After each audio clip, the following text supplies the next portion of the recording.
भगवतो अरहतो सम्मा संबुद्धस्स नमो तस्स भगवतो अरहतो सम्मा संबुद्धस्स नमो तस्स भगवतो अरहतो सम्मा संबुद्धस्स।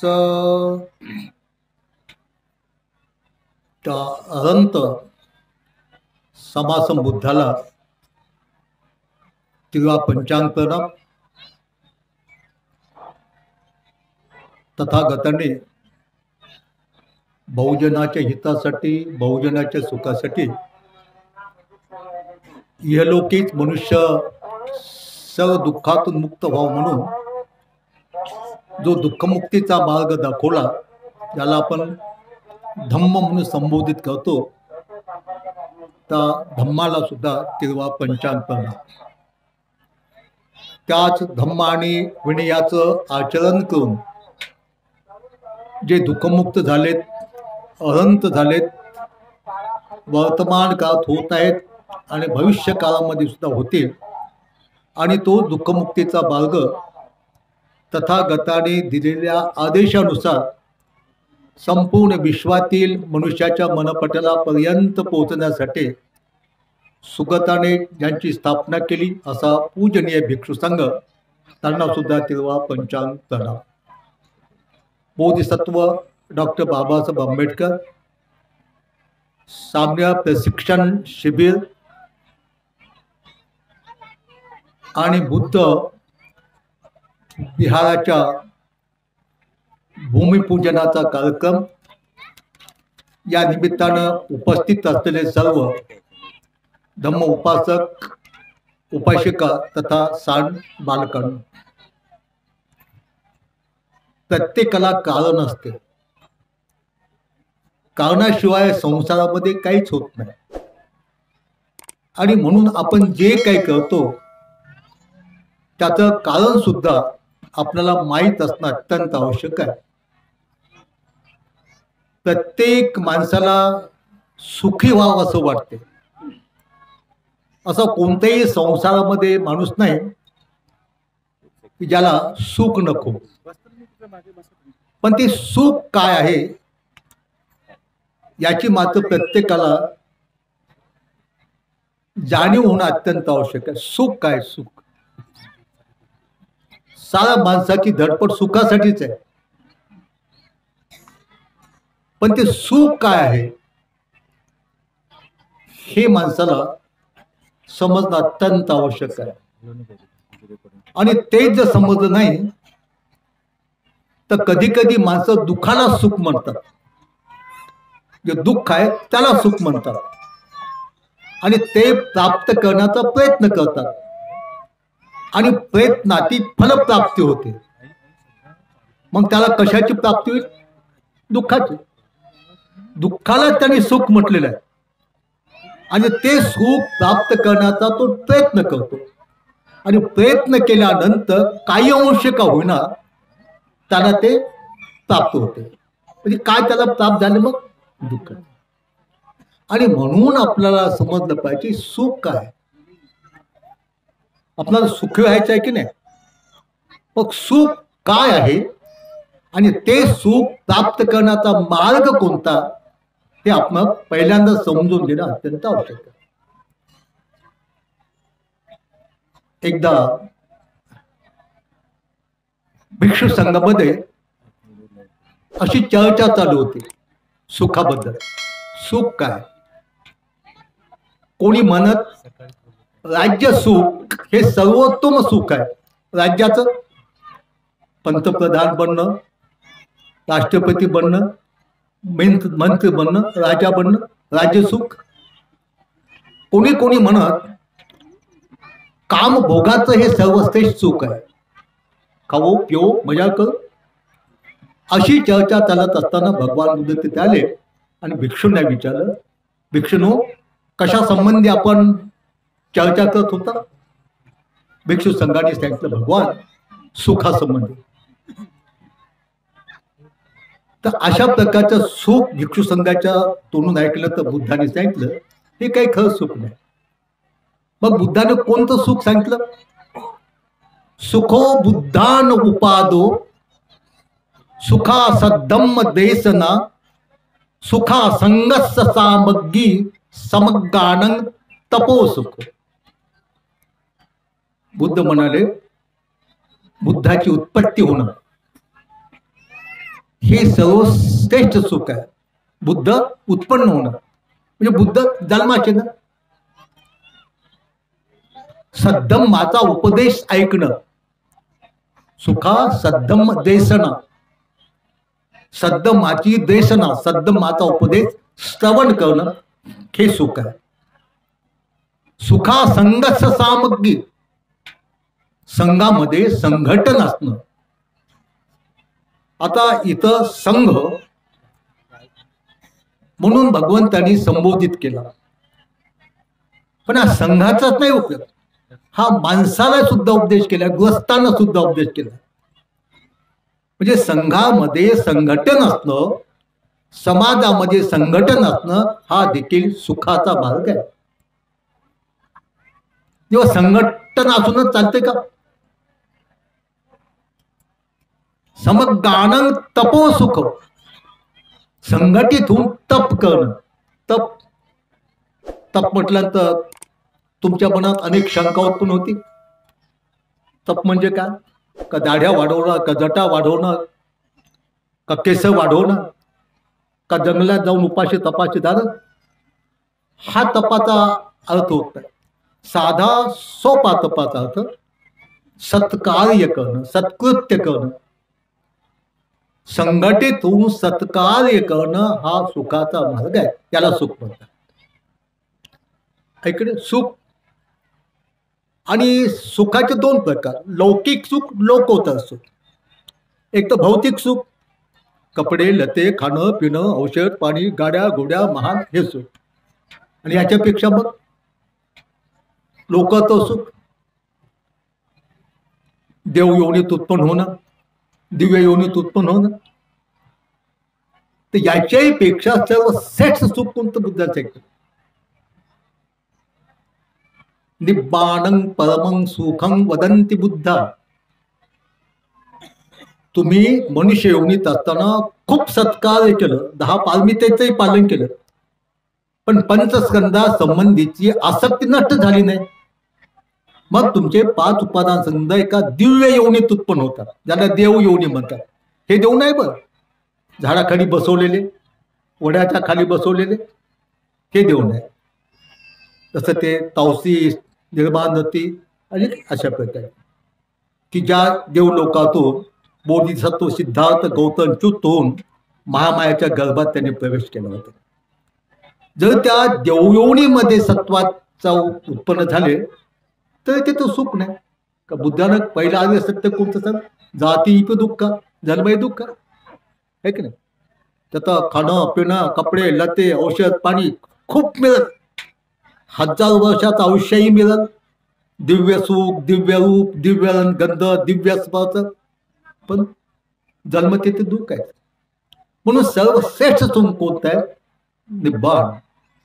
निब्बाणं परमं सुखं वदंती बुद्धा. निर्वाण हे सर्वश्रेष्ठ सुख आहे असं भगवान बुद्धाने सांगितलं नाही, है की नाही? मग लौकिक सुख, लोकोत्तर सुख, निर्वाण सुख, हे अशा प्रकारचं सुख जर तुम्हाला प्राप्त करायचं असेल तर मग काय केलं पाहिजे? सद्धम्माची देशना ऐकली पाहिजे, सद्धम्माचा उपदेश ऐकलं पाहिजे.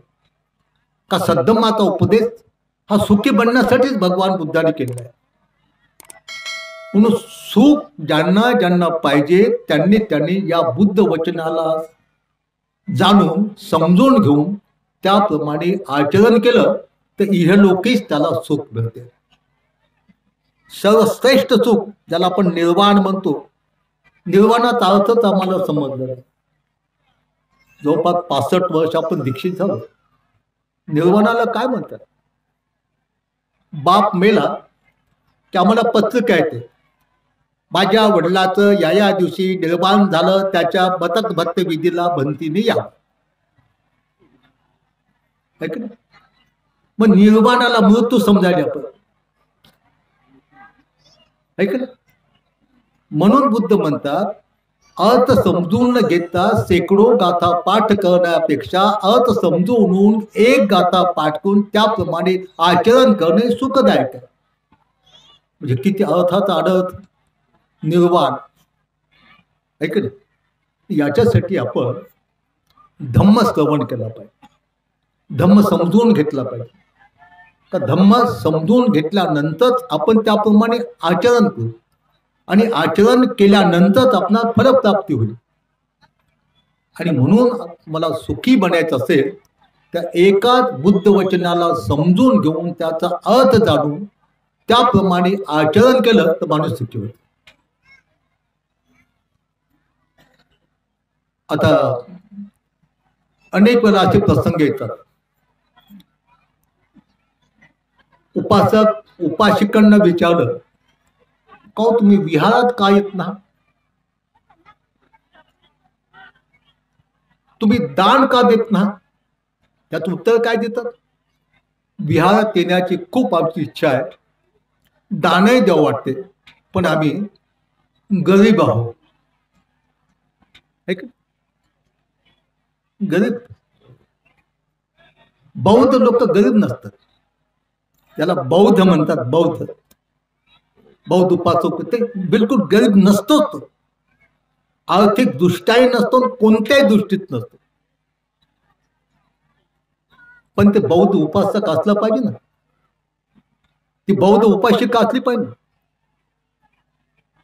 कुठं बौद्ध उपासक आहे, कुठं बौद्ध उपासिका आहे? धम्म परिषदा किंवा कोणत्याही प्रकारचे कार्यक्रम असताना त्याचे एक टीप असते, शुभ्र वस्त्र परिधान करून येणे. येतात, पण शुभ्र वस्त्र परिधान करून का यावं याचा उद्देशच समजत नाही. शुभ्र वस्त्र 100 रुपयाला येते आणि 10,000ला येते. आता ही शुभ्र साडी 100 रुपयाला येते, 1,000 10,000ला येते.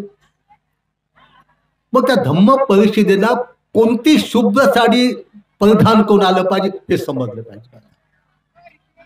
नाही, काहीच समजलं नाही. म्हणून साध्या गोष्टी आपण समजून घेण्याचा प्रयत्न केला पाहिजे. तुम्हाला सुखी बनायचं असेल तर तुम्ही बुद्ध धम्म संघ हे काय आहे हे समजून घेतलं पाहिजे. बुद्ध काय, धम्म काय, संघ काय हे आपण समजून घेतलं पाहिजे. आणि ते समजून घेऊन त्यांचं मनन चिंतन आपण केलं पाहिजे. मनन चिंतन स्मरण करून ते आपल्यामध्ये आणण्याचा प्रयत्न केला पाहिजे. बुद्धाने काय सांगितलं, सुखाचा भाग, बुद्धाची उत्पत्ती सुखदायक आहे. बुद्धाची उत्पत्ती म्हणजे बुद्ध जन्माचे ना, ऐक ना. आता बुद्ध जन्माचे ना हे काय साधं आणि सोपं नाही. काही कल्प अब्ज वर्षानंतर बुद्ध उत्पन्न होतात. सिद्धार्थ गौतम बुद्धाने भविष्यवाणी सांगितली की माझ्यानंतर मैत्रेय बुद्ध उत्पन्न होतील. आज कुठे आहे का पता? आपलं आयुष्य किती आहे? 60, 70, 80, 90, 100 वर्ष. मग बुद्धाची उत्पत्ती सुखदायक आहे हे वचन आपल्यासाठी काही उपयोगी पडणार नाही. काही म्हातारे आहेत, वयोमानाप्रमाणे नैसर्गिक आयुष्याप्रमाणे 80-90 वर्षाचे असतील तर किती जगतील बिचार? मृत्यू केव्हा येईल याचं तर काही सांगता येत नाही. त्या माणसाचे जीवन पाण्याच्या बुडबुड्यासारखं आहे. आणि बुद्ध उत्पन्न होण्यासाठी काही कल्प अब्ज वर्ष लागतात. मग बुद्धाची उत्पत्ती सुखदायक आहे हे आपल्यासाठी काही लाभदायक नाही अशा शंका आपल्यामध्ये निर्माण होतात की. भगवंतांनी सांगलं बुद्धाची उत्पत्ती, बुद्धाचा जन्म सुखदायक आहे. आपण त्याच्यावर विचार केला तर माणसाचे जीवन क्षणिक आहे. आणखी तो कुठंच बुद्ध उत्पन्न झाल्याचा काही नाही, बोधिसत्वात आहे का? मग बुद्धाची उत्पत्ती सुखदायक आहे हे आमच्यासाठी काही उपयोगी पडणार नाही, अशा शंका आपल्या मनात निर्माण होतात. पण त्यासाठी एक उपाय आहे की नाही? तो कोणता? भगवान बुद्धाच्या महापरिनिर्वाणाच्या क्षणाला, महापरिनिर्वाण म्हणजे भगवंताचा मृत्यू, जे काही शक्ष भिक्षू भिक्षुणी होते, रडत होते, पडत होते, आक्रोश करत होते, शक्ष ज्याचा खूप शिकायचं होतं, ते अनंत झाले नव्हते की आता भगवान बुद्ध महापरिनिर्वाणाला जाणार, त्यांचा मृत्यू होणार, मग त्यांच्या मृत्यूनंतर आमचा बुद्ध कोण, आमचा शास्त्र कोण, आमचा मार्गदाता कोण? आपण सांसारिक जीवनामध्ये पाहतो काय, समजा आपले वडील आहे, एका मुलाचं किंवा मुलीचं लग्नच व्हायचं राहिलं आणि वडील बिमार पडले आणि सांगितलं माझं काय आता खरं नाही बाबा, मी आता एक दिवसात मृत्यू पावतो असं मला वाटतं. ते रडतात की नाही, बापू तुम्ही आता मरणार, माझं कसं होईल, माझं लग्न झालं नाही, माझं शिक्षण नाही, आहे की नाही? आपण पाहतो तशीच अवस्था त्यावेळच्या शैक्ष भिक्षू भिक्षुणीची, उपासक उपासका सुद्धा तसेच करतो. तर भगवंतांनी काय सांगितलं की माझ्या महापरिनिर्वाणानंतर तुमचा बुद्ध, तुमचा शास्ता, तुमचा मार्गदाता, ज्या धम्म आणि विनयाचा मी उपदेश केला, तो धम्म आणि विनयच माझ्या महापरिनिर्वाणानंतर तुमचा बुद्ध, तुमचा शास्ता, तुमचा मार्गदाता राहील. जो धम्म विनयाची पूजा करतो तो माझी पूजा करतो. हे भगवान बुद्धांनी सांगितलेलं आहे. या वचनाचा अर्थ आपण समजून घेतला तर वर्तमान काळामध्ये बुद्ध म्हणजे काय? मग धम्म आणि विनय. भगवान बुद्धांनी सांगितल्यानुसार वर्तमान काळातील आपला बुद्ध धम्म आणि विनय आहे. भगवान बुद्धाने जो धम्म शिकवला, भगवान बुद्धाचे जे विनय शिकवले, तो धम्म आणि विनयच वर्तमान काळातील आपला बुद्ध आहे. म्हणून धम्म आणि विनयाची पूजा करणं. आता धम्म आणि विनयाची पूजा कशी कर? धम्म आणि विनयाला शरण जाणं. ऐक ना, शरण कसं जायचं? पूजा आणि शरणाचा अर्थच आपला समज नाही. पूजा म्हणजे फुलं वाळले पाय पडली झाली पूजा. शरण जाणं म्हणजे पाय पडणं, हा त्याचा अर्थ होत नाही. धम्म आणि विनयाचं अनुसरण करणे, धम्म आणि विनयाप्रमाणे आचरण करणे, धम्म विनयाचं मनन चिंतन करणे, धम्म विनयाप्रमाणे वागणे, याला म्हणतात धम्मा विनयाला शरण जाणे, धम्म विनयाची पूजा करणे. मग तुम्हाला सुखी बनायचं आहे तर भगवंतांनी सुखाचा मार्ग कोणता सांगितला? बुद्धाची उत्पत्ती सुखदायक आहे. मग भगवंतांनी त्यांच्या महापरिनिर्वाणाच्या नंतर जोपर्यंत मैत्री बुद्ध उत्पन्न होत नाही तोपर्यंतचा बुद्ध कोण? धम्म आणि विनय. है की? मग धम्म आणि विनयाची पूजा केल्यानंतर, धम्म आणि विनयाला शरण गेल्यानंतर, धम्म आणि विनयाचं ध्यान मनन चिंतन अनुसरण केल्यानंतर माणसाला सुख लागतं. आता बुद्धानं सांगितलं, भगवंत काय सांगतात? मी सांगतो म्हणून सत्य आहे असं मानू नका. तुम्ही ते ऐका, वाचा, समजून घ्या, त्याप्रमाणे आचरण करा. त्याप्रमाणे आचरण करून जर तुम्हाला सुख शांती प्राप्त होत असेल, तुमचे विकार नष्ट होत असेल तर त्याला माना, अन्यथा त्याला सोडून द्या. हे कोण सांगितलं? भगवान बुद्धाने. मग आता आपण धम्म आणि विनय हाच बुद्ध आहे असं भगवंतांनी सांगितलं. मग त्यासाठी आपण धम्म काय विनय काय आपण समजून घेतले पाहिजे. धम्म आणि विनय तुम्हाला सुखी बनायचं आहे ना, मग धम्म काय आणि विनय काय हे समजून घेतले पाहिजे. आणि हे समजून धम्म आणि विनय रूपी बुद्ध समजून घेतला पाहिजे. ऐक ना. आणि धम्म आणि विनय रूपी बुद्ध समजून घेण्यासाठी मग काय केलं पाहिजे? त्यासाठी धम्मदेशना ऐकली पाहिजे, आहे की नाही? धम्मदेशना ऐकली पाहिजे. मग धम्मदेशना ऐकण्यासाठी काय केलं पाहिजे?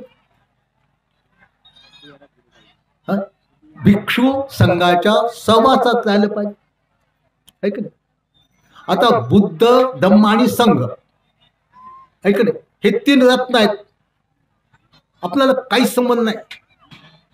बुद्ध काय, धम्म काय, संघ काय. आपण वंदना म्हणतो गोड आवाजामध्ये, इथे पिसो भगवान समासंबुद्ध स्वाखातो भगवता म्हणतो, सुपटिपणो भगवत. पण त्याचा अर्थ समजून घेतला.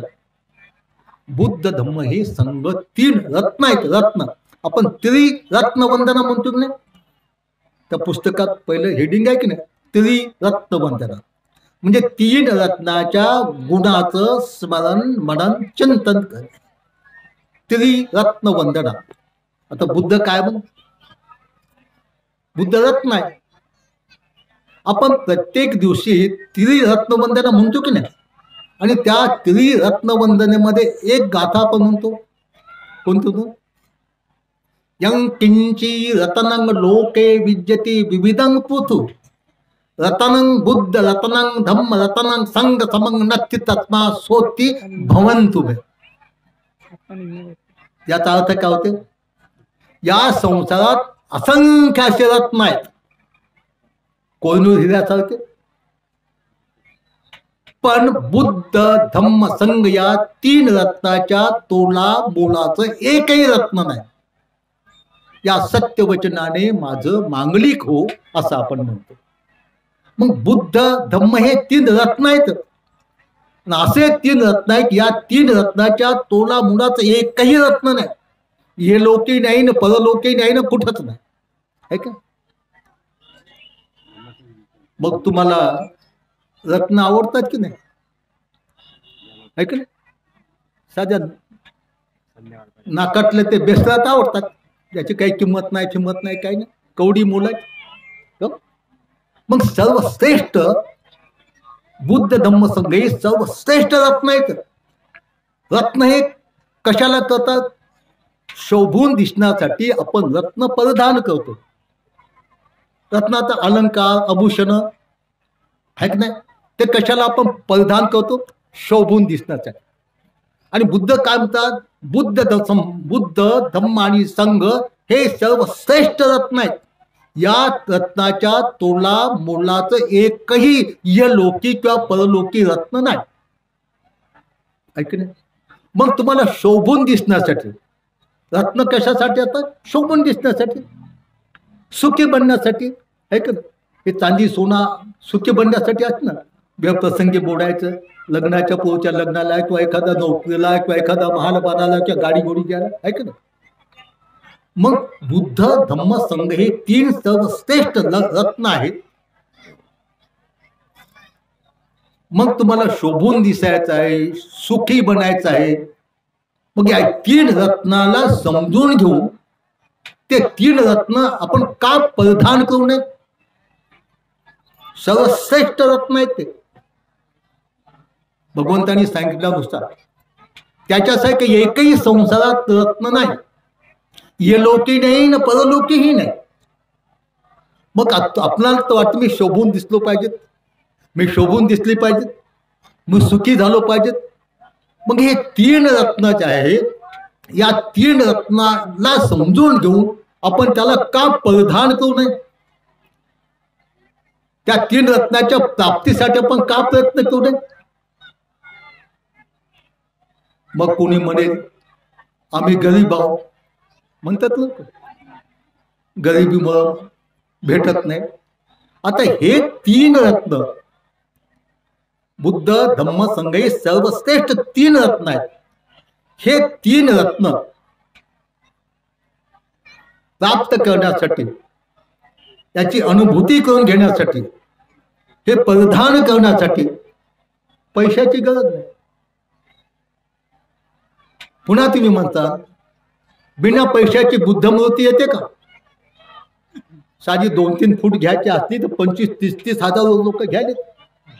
अशाही शंका तुम्ही निर्माण करते. पण भगवंताच्या अंतिम धम्मदेशनामध्ये बुद्धानं काय सांगितलं? बुद्ध कोण? धम्म आणि विनय आहे का नाही? बक्कलीला भगवंतांनी उपदेश केला की नाही? भगवान बुद्धामध्ये महापुरुषाचे मुख्य आणि अनुलक्षण होते, इतके ते सौंदर्य संपन्न होते. त्याच्या कोणत्याही अवयाकडे दृष्टी टाकली तर चिटकूनच बसा असं वाटत आहे की नाही?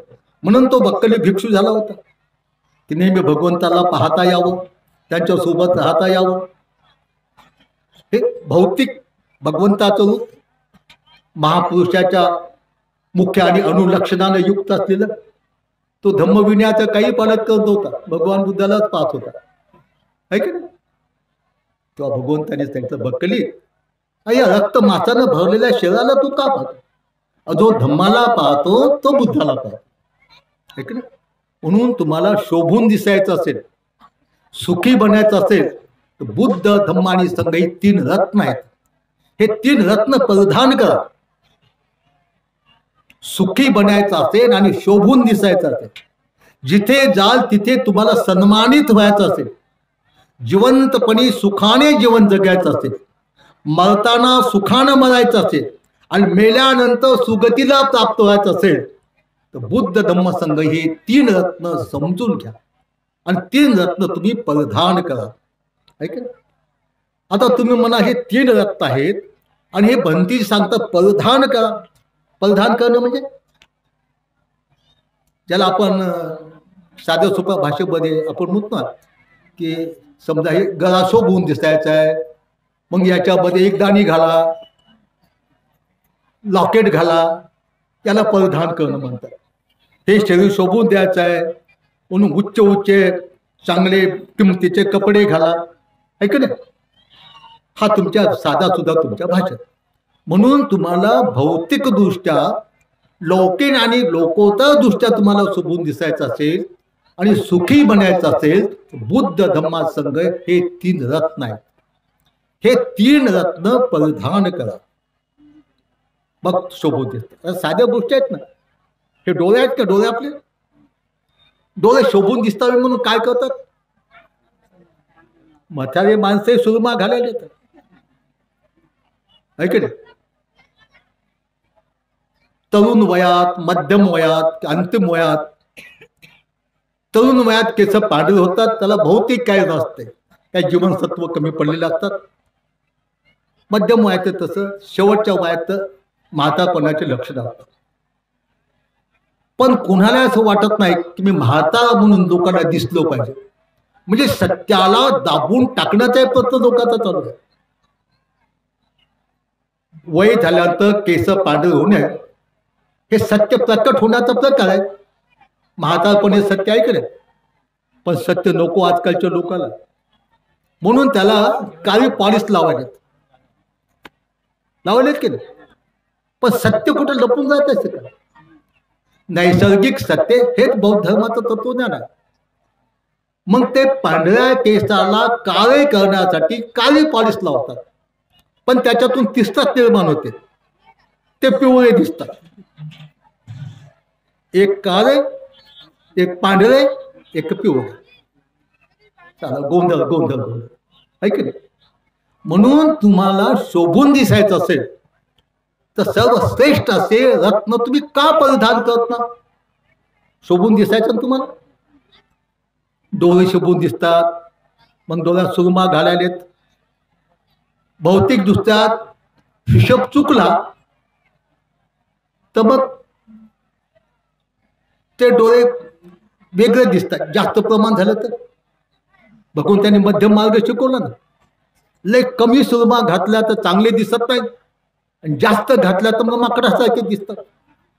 भगवंताचा भौतिक दृष्ट्या मध्यम मार्ग आहे का?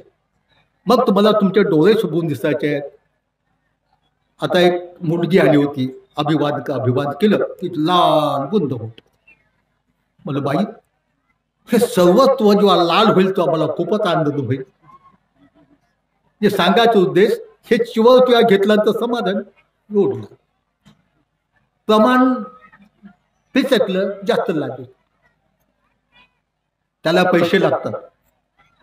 बिना पैशाचं रात्रंदिवस शोभून तुम्हाला दिसावं असं वाटत असेल त्यासाठी बुद्ध धम्म संघ हे 3 रत्न आहेत. बुद्ध धम्म संघ हे 3 आभूषण आहेत, 3 अलंकार आहेत, बिना पैशाचे शोभून दिसण्यासाठी उपयोगी पडतात. रात्रीला माणूस शोभून दिसते, दिवसाही शोभून दिसते, ते ऐक ना. झोपेतून उठल्या उठल्याही शोभून दिसते, पण झोपेतून उठल्या उठल्या तुम्ही शोभून दिसत ना. दिसतं का? झोपेतून उठल्या उठल्या शोभून दिसण्यासाठी जे तुम्ही आट्टापिट्टा करता ते झोपेतून उठल्यानंतर दिसत नाही. म्हणून तुम्हाला रात्रंदिवस शोभून दिसायचं असेल, रात्रंदिवस सुखी बनायचं असेल, ते बुद्ध धम्म संघ हे 3 रत्न आहेत, 3 आभूषण आहेत, 3 अलंकार आहेत, त्याला आपण परिधान करा. हे 3 रत्न घेण्यासाठी भौतिक धनाची काही गरज नाही. भौतिक धनाची बिना पैशाचे ते घेता येतात, बिना पैशाचे. पण ते 3 रत्न काय हे नीट समजलं पाहिजे तुम्हाला. संक्षिप्त रूपामध्ये बुद्ध धम्म संघ म्हणजे काय? संक्षिप्त रूपामध्ये त्याचा सार आपण काढत काढत गेलो तर बुद्ध धम्म संघ म्हणजे काही नसून अष्टांगिक मार्ग आहे. जसं एका बोधिसत्वाला बुद्ध बनण्यासाठी 37 बोधिपाक्ष्य धर्माचं पालन करावं. 37 बोधिपाक्ष्य धर्माचं पालन, आचरण, मनन, चिंतन, अनुभूती जेव्हा होते तेव्हा तो बोधिसत्व बुद्ध होतो. 37 बोधिपाक्ष्य धर्म. त्याच्यामध्ये 4 स्मृती प्रस्थान, 4 सम्यक प्रधान, 4 उद्दीपात, 5 बल, 5 इंद्रिय, 7 बोधांग आणि अष्टांगिक मार्ग.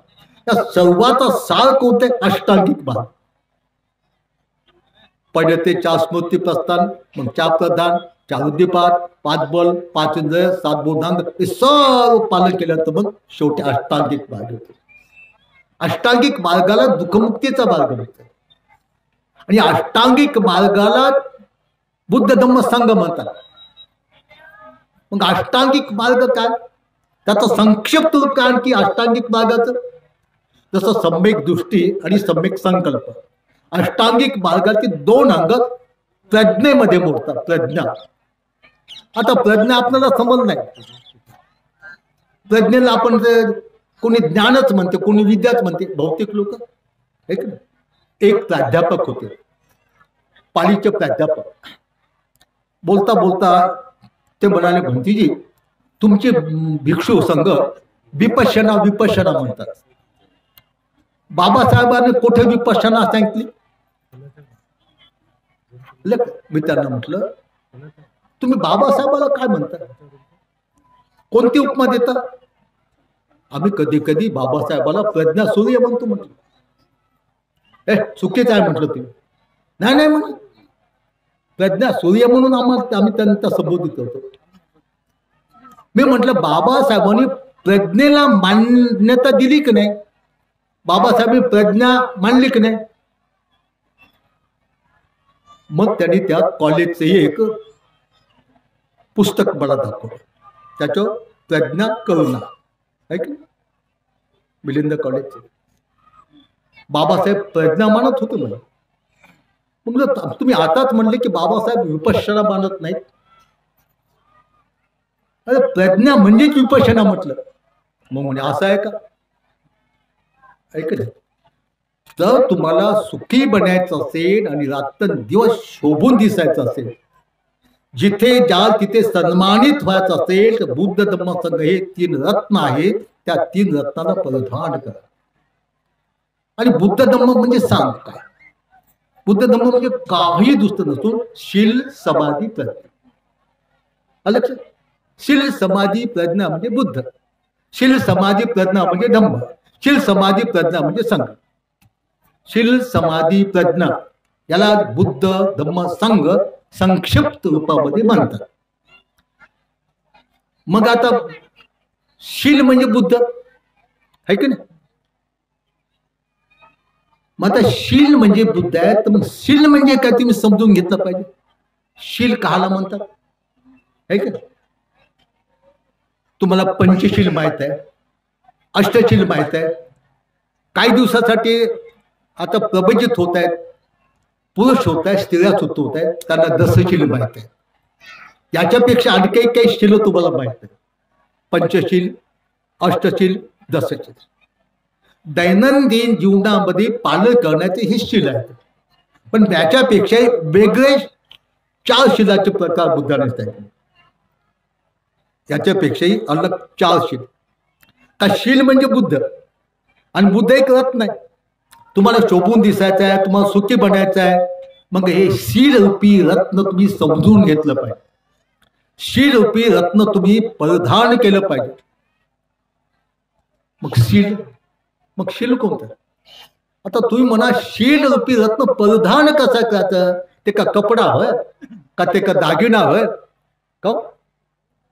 जसे काशाय वस्त्र परिधान करा आपण करतो. आता शील रूपी रत्न परिधान करा, साहजिक कसं करावं? सोन्याने बनवलेल्या बुद्धाच्या रूपाचं लॉकेट परिधान करा. असं म्हणलं तुम्हाला ते सोपं आहे. ते आहे की नाही? काही शेत विकू, घर विकू, काय विकून घेऊ. पण शील रूपी बुद्ध कसा परिधान करायचा? आहे की नाही? शंका तुमच्या दिलं. आणि शील हा एक रत्न आहे. आपल्याला शोभून दिसायचं आहे, आपल्याला सुखी बनायचं आहे, आणि म्हणून आपण शील रूपी रत्न परिधान केलं पाहिजे. आता शिलाचे प्रकार पंचशील, अष्टशील, दसशील दैनंदिन जीवनामध्ये पालन करण्यात येईल. आता याच्याही पेक्षा शिलाचे वेगळे 4 प्रकार बुद्धाने सांगितले. एक इंद्रिय संवर्शील एक प्रकार, प्रत्यय सनिश्चितशील दुसरा प्रकार, आजीव पारिशुद्धीशील तिसरा प्रकार, आणि प्राप्ती मोक्ष संवर्शील असे शिलाचे 4 प्रकार आहेत. आणि शील हेच बुद्ध आहे. बुद्ध हे एक रत्न आहे की नाही? मग तुम्हाला शोभून दिसायचं असेल तर मग हे शील रूपी रत्न तुम्ही परिधान केलं पाहिजे. आता तुम्ही म्हणाले शील रूपी रत्न कसं परिधान करायचं आहे?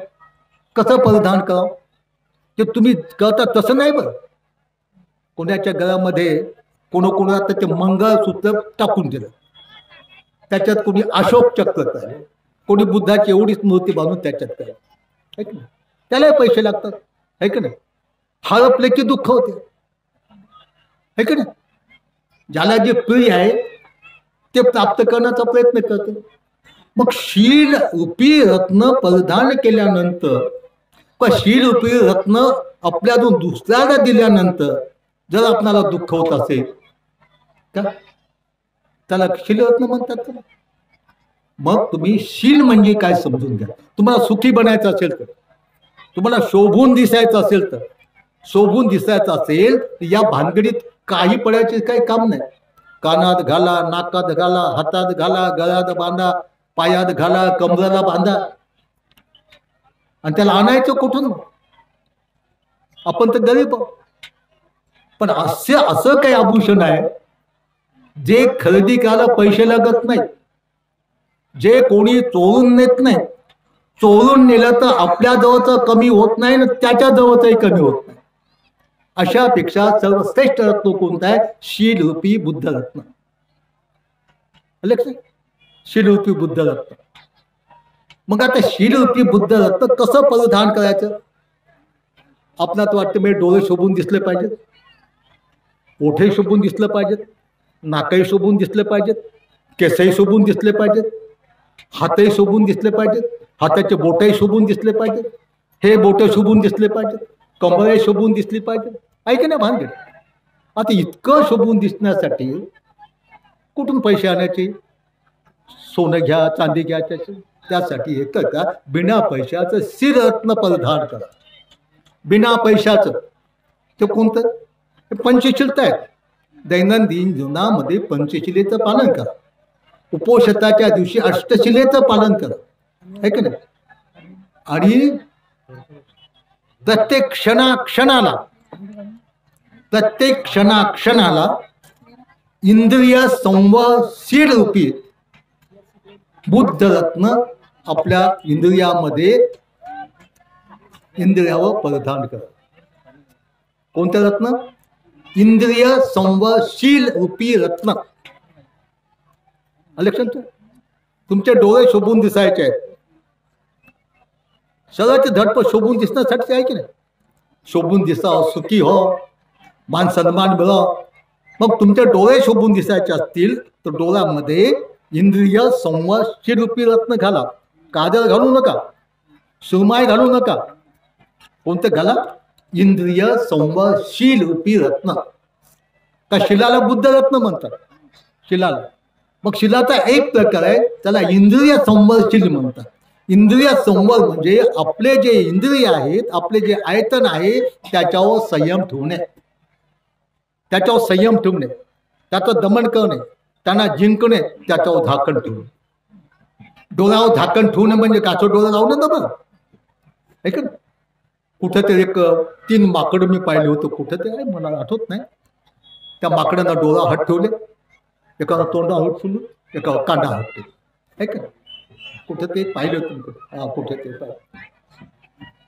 तर त्यासाठी काय करतं, डोळ्यावर संयम ठेवायचा.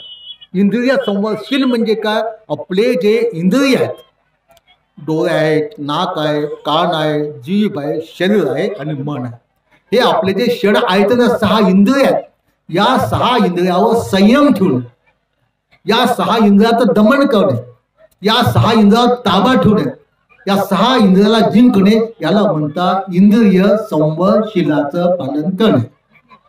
लक्षात. आणि याला म्हणतात आपल्या डोळ्यामध्ये कोणता बुद्ध आणणे, इंद्रिय संवरशील रूपी या डोळ्यात. या डोळ्यात बुद्ध आणावं लागते. डोळ्यात मग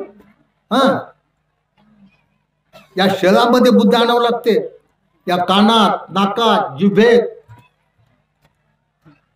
मग माणूस शोभून दिसतो, असा शोभून दिसतो, असा शोभून दिसतो. आणि त्याच्यात बुद्ध नसला काय होईल का सांगता येतं. सदैव या डोळ्यात बुद्ध असला पाहिजे.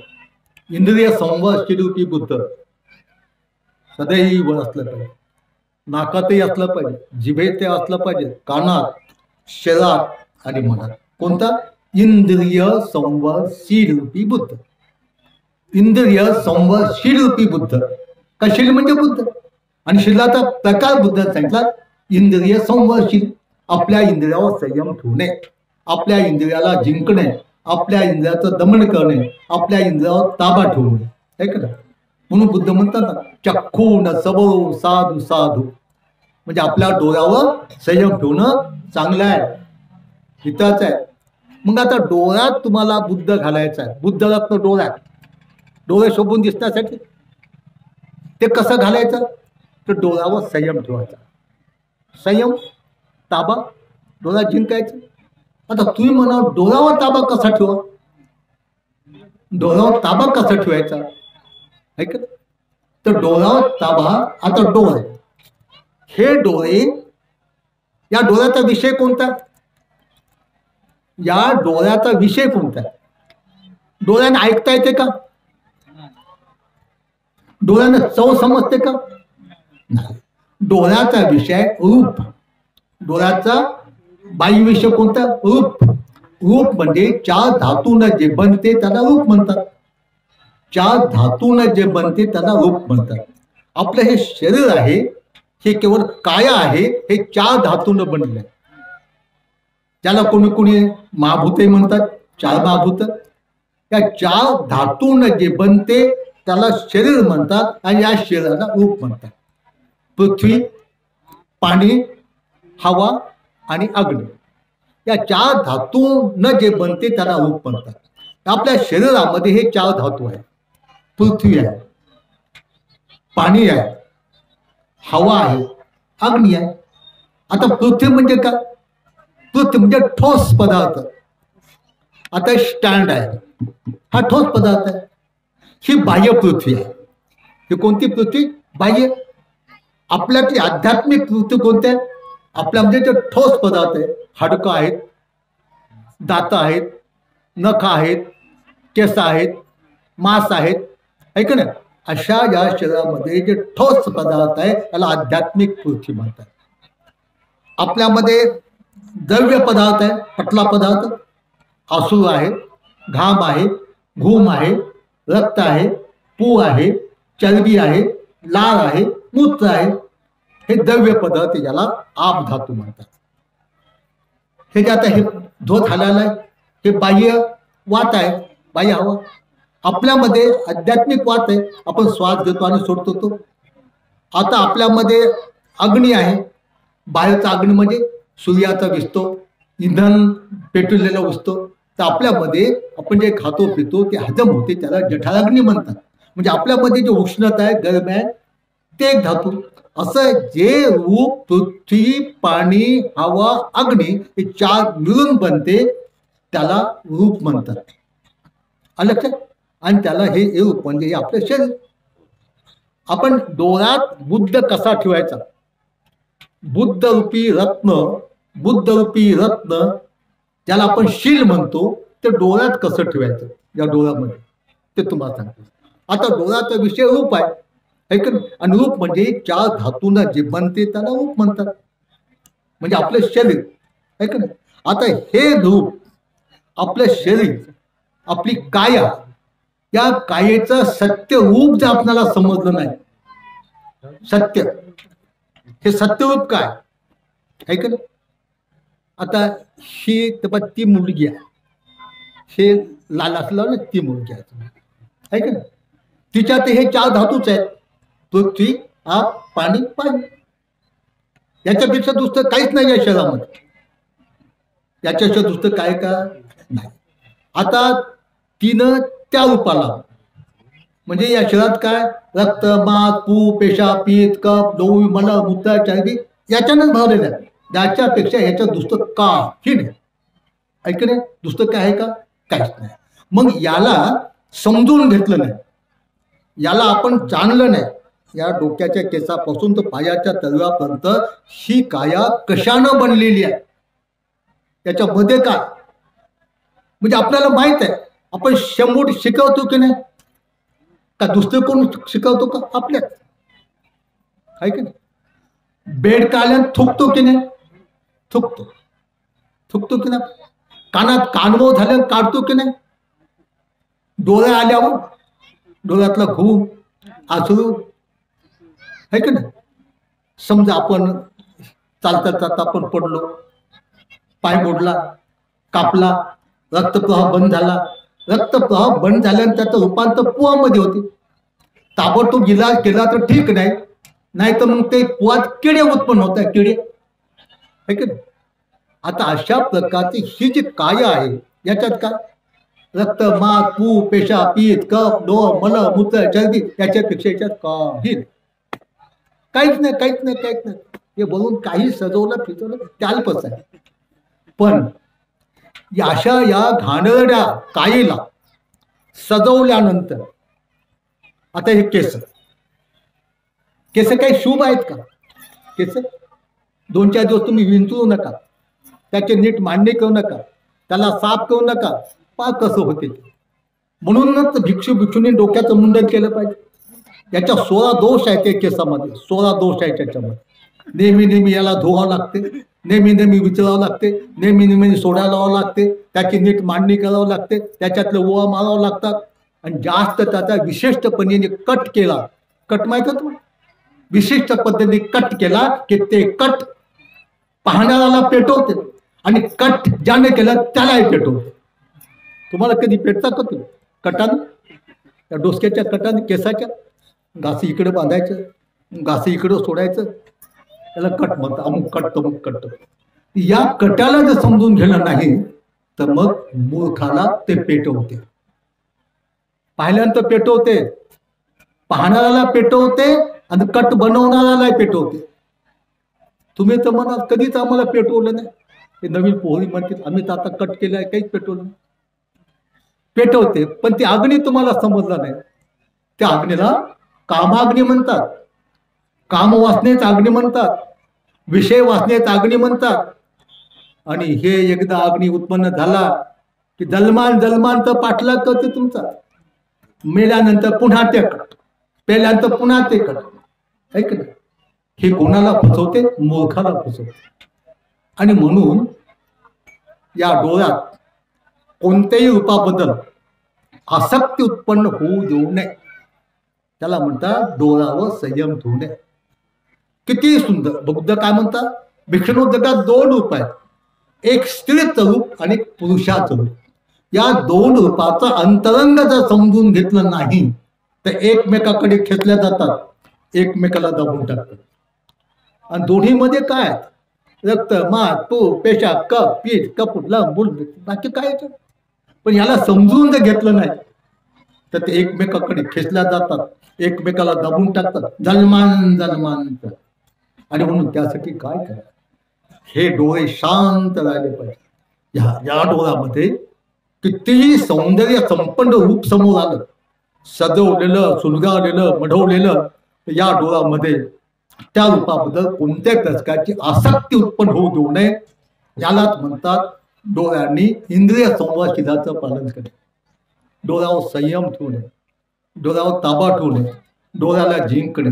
मग किती सुंदर रूप आलं तर ते डोळे विचलित होत नाही, कारण त्याला वर तर दिसत नाही, मधलेच दिसते त्याला, त्याला ते बदलत पाहतो. मग त्यावेळेला त्याचे डोळे हे मासचक्षु नसतात, मासचक्षु नसतात, त्याचे डोळे प्रज्ञाचक्षु असतात. कोणते डोळे? प्रज्ञाचक्षु, प्रज्ञेचे डोळे. जेव्हा त्याच्यावर आपण इंद्रिय संवादशीलाचं पालन करतो तेव्हा मासचक्षुच्या जागी प्रज्ञाचक्षु होतात. आणि प्रज्ञाचक्षु उत्पन्न झाले की किती सुंदर रूप आलं आपण करतो, अरे अनित्य. प्रज्ञेच्या चक्षुनं काय पाहतो आपण? प्रज्ञेच्या चक्षुनं सत्य, सत्य पाहतो आपण. सत्य काय जगातलं? सार अनित्य आहे, अनात्मा आहे, दुःख आहे.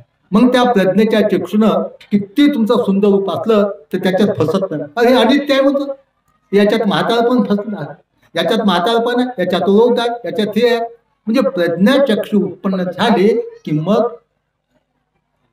हे रूप त्याला दिसत नाही, त्याच्यामध्ये अशुभ अशुभ त्याला दिसते. हे अनित्य आहे, दुःख आहे, अनात्मा आहे. मग कितीही सुंदर पुरुषाच्या डोळ्याच्या समोर किती सुंदर स्त्रीचं रूप आलं, स्त्रीच्या डोळ्या पुढे सुंदर किती पुरुषाचं रूप आलं, त्याला ते दिसत नाही, त्याला फक्त त्यातलं हेच दिसते, अनित्य आहे, दुःख आहे, अशुभ आहे. यालाच म्हणतात चक्षुनच वळू. याला म्हणतात डोळ्यावर संयम ठेवू. आणि या डोळ्यावर संयम ठेवले नाही, इंद्रिय संवादशीलाचं पालन जर डोळ्यानं केलं नाही, काय परिणाम होतो? अनुभव असेल तुम्हाला. एका मुलानं एका सुंदर सजवलेल्या, धजवलेल्या, शृंगारलेल्या मुलीच्या रूपाकडे पाहिलं, त्या रूपाबद्दल आसक्ती उत्पन्न झाली. लक्षात? आसक्ती, त्याला कामतृष्णा म्हणतात. आणि ती कामतृष्णा व्यक्त करण्यासाठी मग डोळे हावभाव करतात. पाहून त्या रूपाला डोळ्यांनी स्पर्श केल्यानंतर या डोळ्यामध्ये त्या रूपाबद्दल आसक्ती उत्पन्न झाली, कामवासना उत्पन्न झाली. मग ते कामवासना व्यक्त करण्यासाठी डोळे हालचाल करतात. काय कसं करतात? तरुपणात माहित असेल तुम्हाला, माहित नाही का? हातात त्या रूपाबद्दल आसक्तीमध्ये हात काहीतरी करतात, कानही तसे करतात, जिभही करते, नाकही करते. त्या रूपाबद्दल डोळ्यामध्ये आसक्ती उत्पन्न झाली. पुरुषाच्या डोळ्यात स्त्रीच्या रूपाबद्दल, स्त्रीच्या डोळ्यात पुरुषाच्या डोळ्यात ती आसक्ती कामवासना व्यक्त करण्यासाठी मग डोळ्याची हालचाल सुरू होते. खेड्याच्या भाषेमध्ये एखाद्या पोरानं एखाद्या पोरीकडे पाहिलं, थोडी हालचाल केली, खेड्याच्या भाषेत काय, तुझ्या डोळ्यात आंबील चढली का? आंबील म्हणत होते. त्याचा अर्थ तुझ्या डोळ्यात कामवासना उत्पन्न झाली का? त्या रूपाबद्दल आसक्ती उत्पन्न झाली का? मग ते डोळे हालचाल करतात. करतायत की कोणी असे करते, कोणी असे करते, ऐक. आणि ते दुसऱ्यानं पाहिलं किंवा तो त्या पूर्ण बापाला जाऊन सांगितलं की बापू, या पोरानं माझ्याकडे पाहून डोळा लावला. त्याचं फुलानं स्वागत करतात. फुलानं की चपलीनं? चप फुटली, ऐक ना. म्हणजे का झालं तसं? त्यांनी का मार खाल्ला? इंद्रिय संवादशील रूपी बुद्ध त्याच्या डोळ्यातून निघून गेला. ऐक, खुणा होता त्याच्यासाठी आणि काहीच नाही. काय त्या रूपामध्ये? रक्त आहे, मांस आहे, पू आहे, पेशाब आहे, पीस आहे, कफ आहे, लोहू आहे, मन आहे, मूत्र आहे. आपल्यात जे आहे तेच आपल्या बाहेर पडले की आपल्याला गुण आहे. ते तुमचे केस विचरतात, विचरल्यानंतर केस काही बाहेर पडतात. मग माझे केस म्हणून तुम्ही याची पुडी बांधून पेटीत ठेवता का? तुमचेच केस एका 5 मिनिटाच्या नंतर तुम्हाला घृणास्पद वाटतात आणि फेकून द्या म्हणतात. ते खायात पडल, पिण्यात पडल, त्याचं चुलीत टाकतात. चुलीत तुमचे केस टाकतात, त्यावर ती वास घेत बसतात का? इतकं सत्य माहीत असू आपण त्याच्यामध्ये फसतो. तर अशा तऱ्हेनं संपूर्ण आपल्या इंद्रियावर संयम ठेवायचा असेल. डोळ्यावर संयम, नाकावर संयम, जिभेवर संयम, कानावर संयम, शरीरावर संयम आणि मनावर संयम ठेवायचा असेल तर तुम्ही काय करा? इंद्रिय संवरशील, इंद्रिय संवरशील रूपी बुद्ध आपल्या या अवयवामध्ये आला. का शील म्हणजे बुद्ध आणि इंद्रिय संवरशील एक शिलाचा प्रकार. म्हणजे एक क्षण जरी तुमच्या डोळ्यातून, नाकातून, जिभेतून, कानातून, शरीरातून, मनातून इंद्रिय संवरशील रूपी बुद्ध निघून गेला की त्याचा ताबडतोब तुम्हाला पाहिजे तर भोगवणार, ताबडतोब. म्हणून बुद्ध काय म्हणतो? यही पसिको, इथेच पहा तुम्ही केलेल्या कुशल आणि अकुशल कर्माची परत इथेच मरतात, काही नंतर नाही. आता किती आहे सोबत आणि मग तुमच्या डोळ्यात व संयम असेल किती शांत डोळे दिसतात. किती समोर रूप आलं विचलित होत नाही, शांत. तसंच नाक आहे, नाकावर संयम ठेवा. तर ती म्हणा नाकावर संयम ठेवा म्हणजे काय? हे नाकाची छत बुजून टाकायची. कानावर संयम ठेवा बुद्ध. आता नाक म्हणजे गंध, नाकाचा बाह्य विषय कोणता आहे? गंध आहे का? बुद्ध म्हणतात जगात 2 गंध आहेत, एक स्त्रीचा गंध आणि पुरुषाचा गंध. तरुणपणात खेड्याचे लोक म्हणतात काय घोरटपणा आला तर आपण म्हणतो ना घोरटपणा, ते गंध आहे का? मग आता नाक आहे, स्त्रीचा गंध आणि पुरुषाचा गंध. तो गंध कसा आहे? अनित्य. ते शाश्वत आहे का? तारुण्य शाश्वत आहे का? नाही. मग त्याच्यात या नाकावर संयम ठेवला पाहिजे. या कानावर शब्द, शब्द स्त्रीचे शब्द आणि पुरुषाचे शब्द, 2 शब्द असे आहेत त्यांना समजून घेतलं नाही तर एकमेकाकडे खेचले जातात, नाही का? तरुण मुलं सर्वांनाच माहिती आहे, अनुभवाच्या गोष्टी आहेत का? तरुण मुली गात असलं मन लावून लोक ऐकतात, काय सुंदर गाते म्हणतात. आता तिचे शब्द तारुण्यात जसे आहेत तसेच ते कायम असतात का?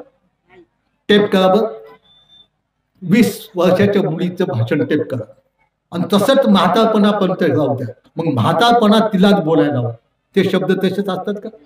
तीच म्हणते हे माझे शब्द नाही, कोणाचे ते राहत म्हणते. म्हणजे हे जे शब्द आहे हे सुद्धा अनित्य आहे. जे अनित्य आहे ते नष्ट होते, जे नष्ट होते त्याच्या पण दुःख होते, ज्याच्या पण दुःख होते ते शब्द म्हणजे माझे नाही, मी नाही ना, माझ्यासाठी. अशा तऱ्हेने जर तुम्हाला सुखी बनायचं असेल, तुम्हाला शोभून दिसायचं असेल तर इंद्रिय संवरशील रूपी बुद्ध तुमच्या सर्व इंद्रियामध्ये असू द्या. नाकावर संयम ठेवा, डोळ्यावर संयम ठेवा, कानावर संयम ठेवा, जिभेवर संयम ठेवा, शरीरावर संयम ठेवा आणि सर्व इंद्रियाचा केंद्रबिंदू जे आहे मन, त्या मनावर संयम ठेवा. आणि हेच इंद्रिय संवरशील एक आभूषण आहे. शील आभूषण आहे काय? शील आभूषण आहे, शील दागिना आहे. शील एक रत्न आहे. मग माणूस कसा शोभून दिसतो. आणि म्हणून तुम्हाला शोभून दिसायचं असेल, सुखी बनायचं असेल तर शील रूपी बुद्ध सदैव तुमच्या सोबत असलं पाहिजे. इंद्रिय संवरशील रूपी बुद्ध तुमच्या सर्व इंद्रियामध्ये असला पाहिजे. डोळ्यावर, नाकात, कानात, जिभेत, शरीरात आणि मनात. कोणता बुद्ध? इंद्रिय संवरशील रूपी बुद्ध. इंद्रिय संवरशील म्हणजे आपले जे इंद्रिय आहेत त्या इंद्रियावर संयम ठेवणे, त्या इंद्रियावर ताबा ठेवणे, त्या इंद्रियावर झाकण ठेवणे, त्या इंद्रियाला जिंकणे, त्या इंद्रियाचं दमन करणे, याला म्हणतात इंद्रिय संवरशील. आता तुम्ही म्हणाल की भंतीजी साराला आम्हाला समजतो पण ते जमतच नाही, है का? हे तुम्ही सांगलं सगळं समजलं की हे अशुभ आहे, हे घाणेरड आहे, पण आमच्या मनातून जाण्यासाठी काय करायला पाहिजे, है का नाही? या रूपाची आसक्ती डोळ्यामध्ये उत्पन्न होऊ नये, त्या रूपाबद्दल डोळ्यात आसक्ती उत्पन्न होऊ नये म्हणून काय विलाज करायला पाहिजे? मग त्यासाठी बुद्धाने सांगितलं अशुभ भावना करा. कायेन स्मृती करा. त्याचा उपाय कायेन स्मृती. समजा एका तरुणाला एका तरुणीच्या रूपाबद्दल आसक्तीच नष्ट होत नसते, ते का पूजापाठी केल्यानं होत नाही आसक्ती नष्ट. मग त्याने काय करतं, कायेन स्मृती करायची. ही काया कशा आहे, अत्ती इमस्मी कायो केसा लोमा नका दत्ता तोंच्या, म्हणजे याच्या जे जे आहेत ते आपण त्याची थेरी पाठ करायची. मग ते पाठ करून मग एकांतात बसून त्याच्यावर मनात चिंतन करायचं.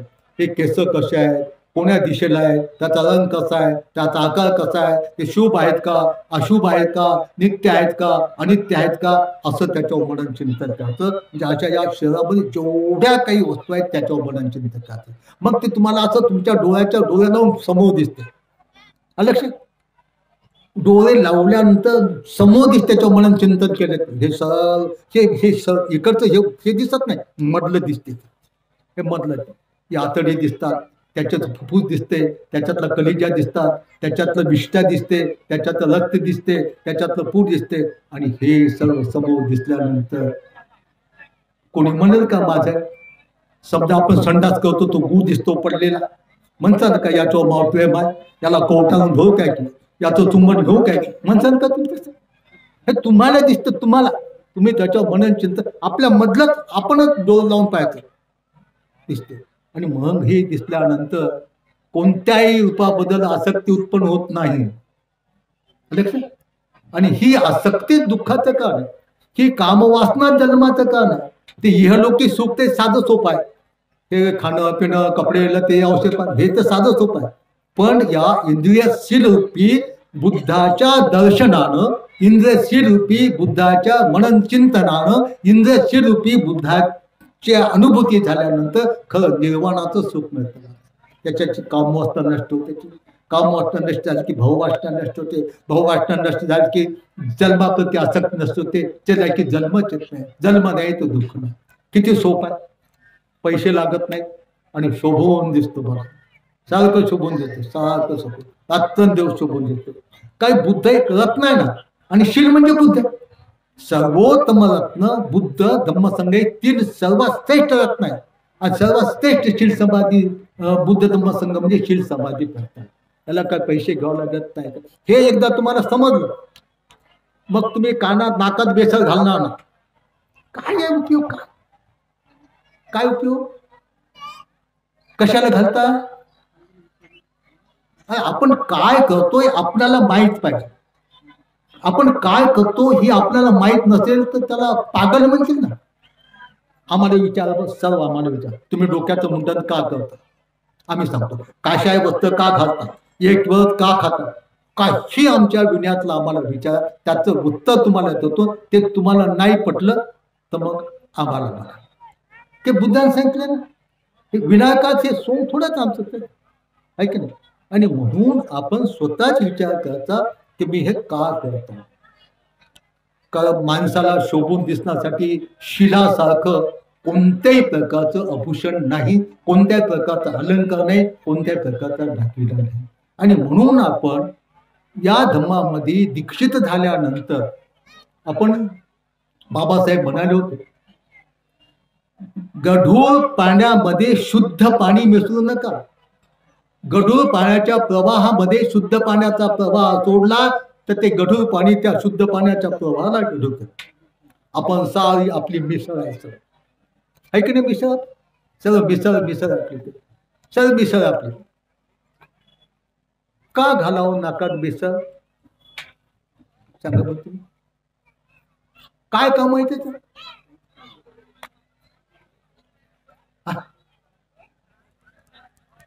काहीच काम नाही. नाकावर संयम ठेवला, खूप नाक सुंदर दिसते, कोणती आसक्ती उत्पन्न होत नाही. याच्यानं पेटापेटी होते.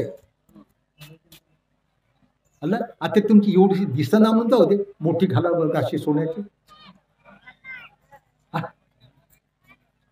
या कानात का घालो, का कशासाठी घालो, काय? हे कान निर्जीव आहेत ना, या कानाला का जीव आहे का?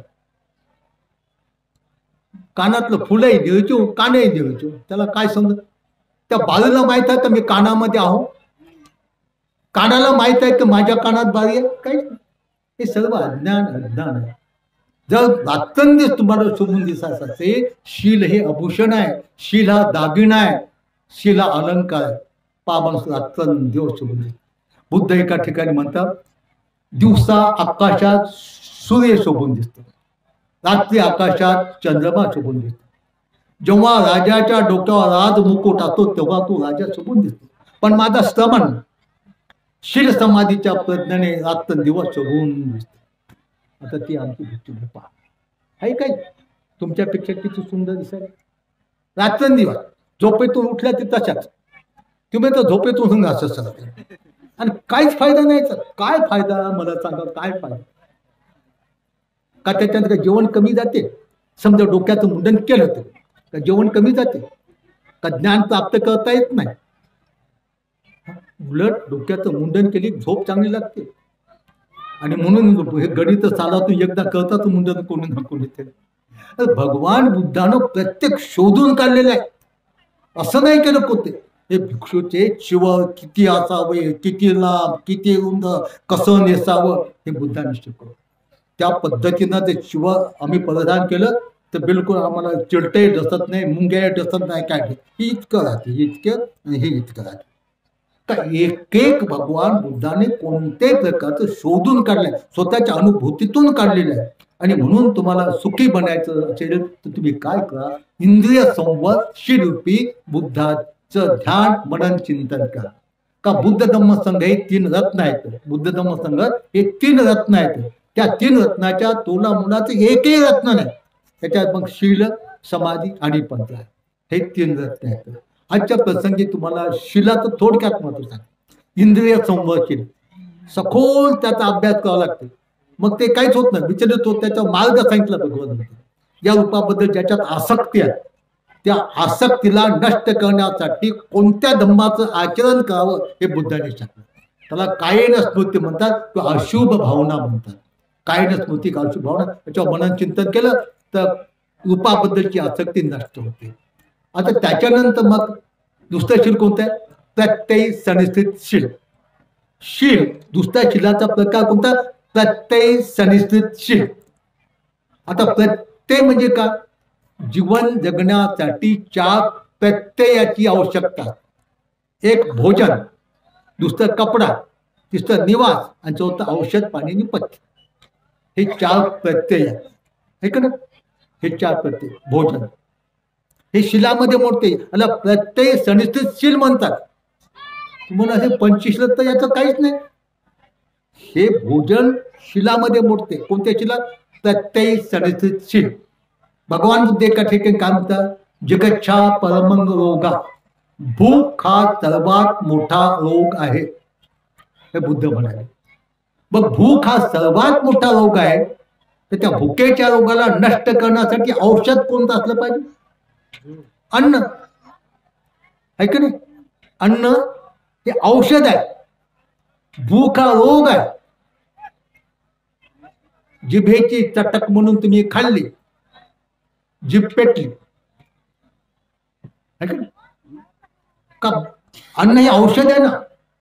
मग औषध ज्याला जो रोग झाला त्या रोगाचं निदान करून तेच औषध घ्यावं लागते, त्याच्या मात्रा जाणून घ्यावं लागते. आता आम्ही जेव्हा बसतो, अनेक उपासिकांनी बनतेला काही भेटावं म्हणून आणलं. समजा 100 उपासिका आल्या, एक एक घास भिक्षा पाठतात टाकलं. कोणी जिलाबी टाकली, कोणी गुलाबजामू टाकले, कोणी लाडू टाकले, भज्या टाकल्या, ज्वारीच्या भाकर टाकली, उडदाची, असं तसं करतात. आम्ही टाकत राहिले, घेतच राहिले, टाकत राहिले, घेतच राहिले. औषध जास्त घेता येते का? औषधानं रोग बरा होतो, पण आधाच्या प्रमाणे एकदा डॉक्टरनं चांगलं 1 गोळी सकाळी 1 गोळी संध्याकाळी घेत जा. आपण म्हणलं एकदा 10 दिवसाच्या गोळ्या खात होता, त्यांना औषध ते एकदाच घेतल्यानंतर ते मरल की वाचल. आपण म्हणतो ना रिॲक्शन आलो, जास्त औषध झालं आणि कमी घेतलं. डॉक्टर सांगितलं 1 गोळी घेत जा, आपण इतकेच तोडून घेतली, इतके रोग बरा होईल का? नाही. तर भोजन हे औषध आहे. बुद्ध म्हणतात भोजनाच्या मात्रा जाणून भोजन केलं पाहिजे. जुने लोक खेड्यापाड्याचे म्हणतात अन्न तारी अन्न बारी, अन्न माणसाला ताळते, अन्नच माणसाला बाळून टाकते. ऐक ना, ही शिलामध्ये मोडते. नाही तर हे समजलं नाही तर खाता खाताच लोक पेटतात. खाता खाता ऐक ना, थोडं मीठ कमी झालं गलबला, थोडं मीठ झालं की गलबला, पिटापिटी, भांडणं भांडणी. भोजन हे शिलामध्ये मोडते, तर प्रत्येक संस्कृत शिलमध्ये. म्हणून भोजनाच्या मात्रा जाणून आपण भोजन केलं पाहिजे. ऐक ना, म्हणून बिमाऱ्या जास्त व्हायला ते.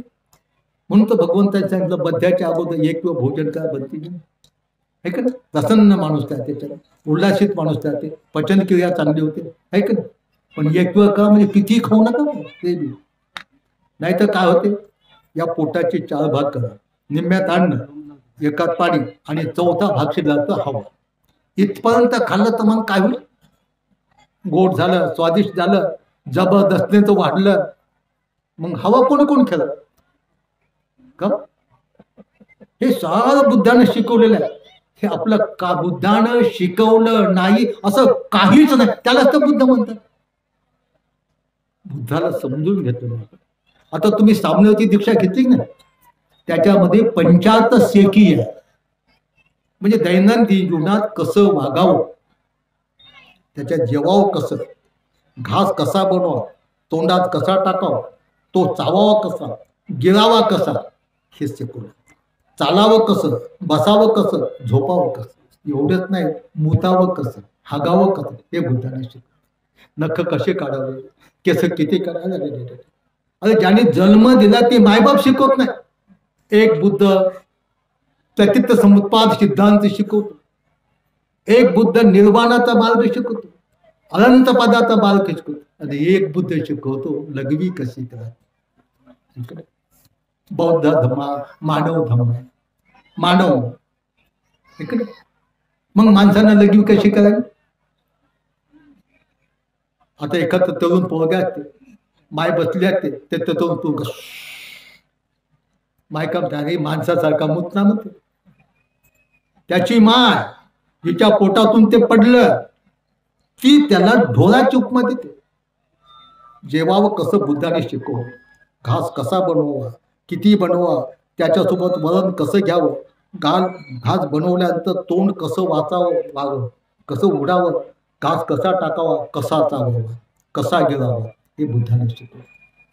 आता तसं जर खाल्लं नाही, तिच्या पोळाच्या मायने त्याला ताट वाढलं, त्याच्या मायने बरं आणि खाऊ लागलं, गावपा खायला मायकम काय ढोरासारखं खायला म्हणते, माणसासारखं खायला म्हणते की नाही. हा हे बौद्ध धर्माचा तत्व आहे. तुम्हाला माणूस बनायचा असेल तर हा मानव धम्म जो बुद्धाने जाणून घेतला त्याचं ज्ञान घेतलं पाहिजे. म्हणूनच म्हटलेलं आहे सुख म्हणजे का, सुखा सधम्म देशना. तुम्हाला सुखी बनायचं असेल तर सद्धम्माची देशना ऐकली पाहिजे, सद्धम्माचा उपदेश ऐकला पाहिजे, तो समजून घेतला पाहिजे, त्याप्रमाणे आपण आचरण करण्याचा प्रयत्न केला. म्हणजे जेवताना सुद्धा प्रत्येक सनिश्चित शिलाचं पालन करावं लागते. त्या प्रत्येक सनिश्चित म्हणजे शिल म्हणजे बुद्ध, नाही तर काय करणं. आता काय करायचं, जेवताना गप्पा गोष्टी नाही, गप्पा गोष्टी म्हणजे त्यांना गप्पा गोष्टीला वेळच नाही. मग ठसका लागो, मग उचकी लागो, मग पाणी पिओ, कधी कधी लय जाऊन मालो करा, स्मृती जागृत करा. मी जेवत आहो, काय जेवतो, किती जेवतो, याला शील म्हणतात आणि शिलालाच बुद्ध म्हणतात. त्याच्यानंतर हा कपडा आहे ना, कपडा हे प्रत्ययामध्ये बोलतो. कपडा सुद्धा प्रत्येक संस्थित शिलामध्ये मोडते. कपडा कशासाठी आहे, या शरीराला हवा लागू नये, पाणी लागू नये, थंडी लागू नये, ऊन लागू नये, हे चिलट गोमाच्या डसू नये, इज्जत झाकावी याच्यासाठी कपडा आहे. बाकी या कपड्याचा कोणताच उद्देश नाही. लक्षात, हे शिलामध्ये मोडतं ना, त्या प्रत्येक संस्थित शिलामध्ये. मग या उद्देशाने कपडे आपण परिधान केले. वैज्ञानिक दृष्टिकोनातून कोणत्या ऋतूमध्ये कोणता कपडा परिधान केला, मग तुम्ही सांगा. आहे का आपल्याला माहित बुद्ध काय ते? बुद्ध म्हणजे काय, हे कपडा का परिधान करतो आपण, कपडा का नेसायचा असतो, शरीराला हवा लागू नये, पाणी लागू नये, ऊन लागू नये, थंडी लागू नये, हे डास मच्छर डसू नये, इज्जत झाकावी याच्यासाठी कपडा आहे, शोभून दिसण्यासाठी कपडा नाही. काय शोभून दिसायचं याच्यात? याच्यात रक्त शोभून दिसायचं का, मास शोभून दिसायचं का, आतडे शोभून दिसायचे का, विष्ठा शोभून दिसायचं काय शोभून? कपडा प्रदान करण्याचा उद्देश काय आहे की या शरीराचं आपण हवा, पाणी, डास, जंतू याच्यापासून रक्षण झालं पाहिजे, याच्यासाठी कपडा. हा कपडा दिसतो निर्जीव कपडा, पण कपडा जिवंत माणसाला पेटवतो. निर्जीव कपडा सजीव माणसाला पेटवतो. कपडा पेटवतो. तुम्ही म्हणाल कपडा पेटवतो, गॅसचं थोडं बटन ढिलं फिरलं जाईल ते न अगदी, ते कधी कधी पेटते माणूस. कोणी कोणी जीवनात एकदा पेटतही नाही त्या गॅसनं, चुलीच्या इष्टानं, पण या कपड्याबद्दलच्या आसक्तीनं क्षणाला माणूस पेटतो. ऐक ना, तुम्ही कपडा घ्या, दुकानात जाता ना, काय काय कपडा इतकाला ठीक, हे पसंत नाही, ते पसंत नाही, ते पसंत नाही, ते पसंत नाही. ते कपड्यामध्ये जर आसक्ती असली तर जन्मान तर त्या कपड्यासाठीच त्याच्या 5 कंदाचा जन्म होतो.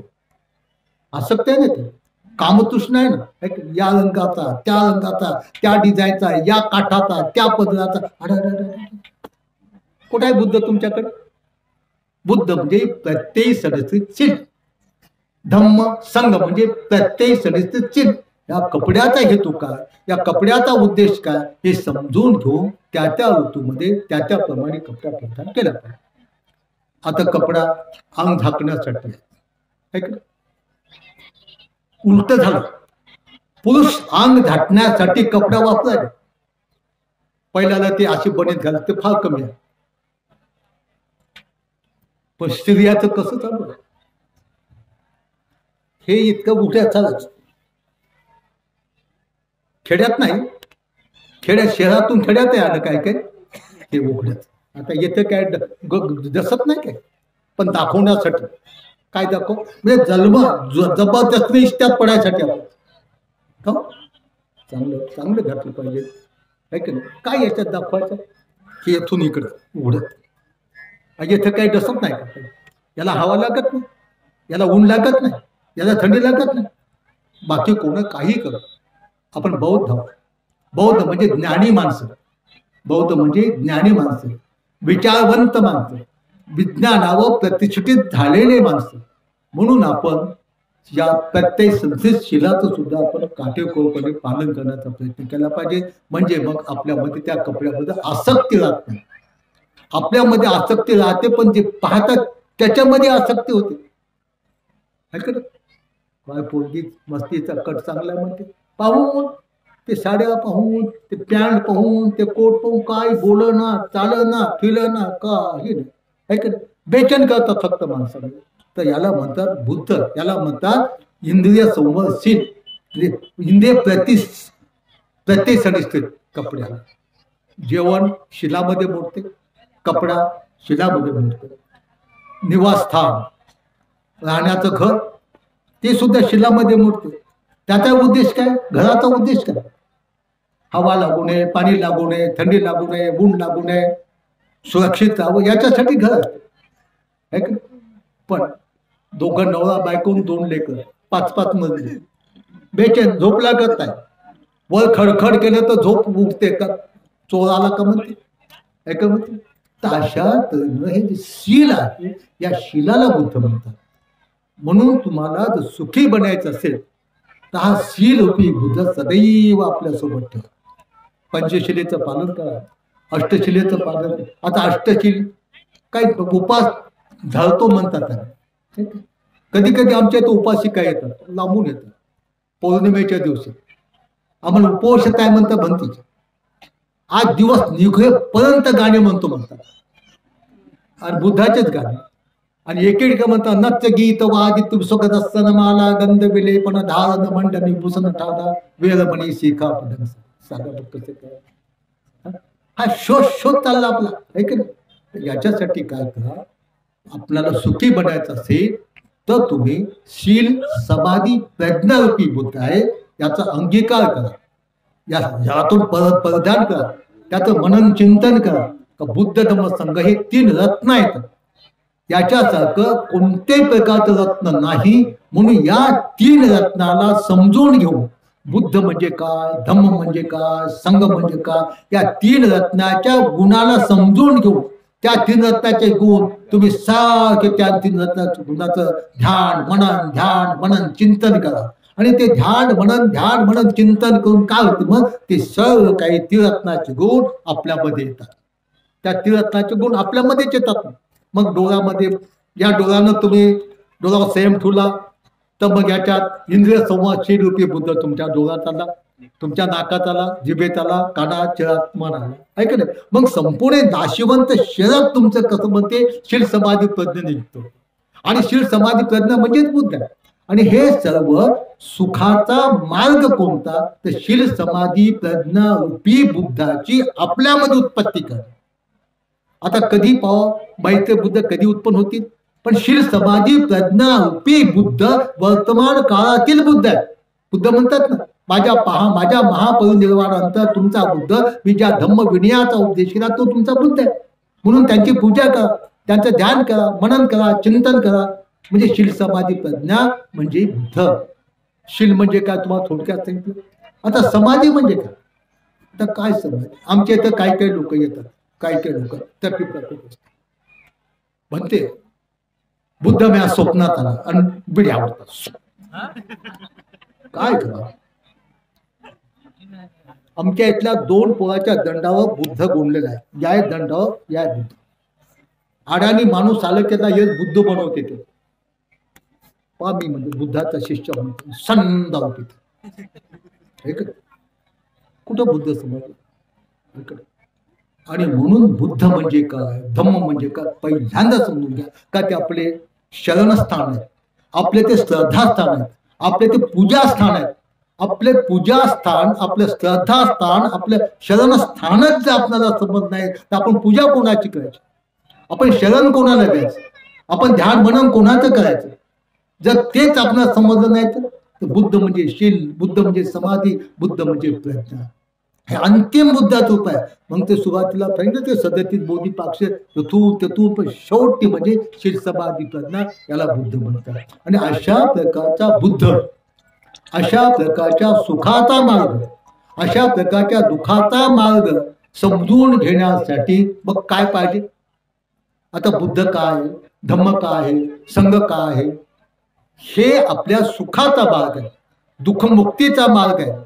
रात्रदिवस शोभून दिसण्यासाठी उपयोगी पडणारे हे आभूषण आहे, अलंकार आहे, दागिना आहे.